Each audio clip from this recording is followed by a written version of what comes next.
प्यारे दोस्तों अस्सलाम वालेकुम। प्यारे दोस्तों वीएफडी को किस तरह रीस्टार्ट करते हैं और पीबी4 की सेटिंग किस तरह करते हैं। जहां आप इस वीएफडी को रीस्टार्ट करेंगे इसके बाद इसकी पीबी4 की सेटिंग किस तरह करना है। जहां पीबी में जाना है आपको डेटा एंटर करना है, पीबी4 में जाना है।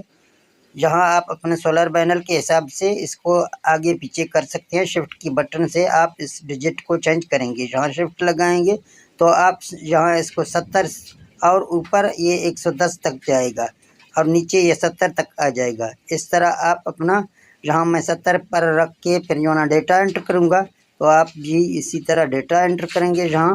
और पीबी5 को सोलर के लिए 5000 रखना है। यहाँ शिफ्ट के बटन से आप इसको चेंज करके 5000 करेंगे तो ये 5000 हो गया। डेटा एंटर करेंगे और PB07 को 150 पे रखना है। यहाँ आप देख सकते हैं मैंने 150 किया। इस तरह PB4 की सेटिंग भी मुकम्मल हो।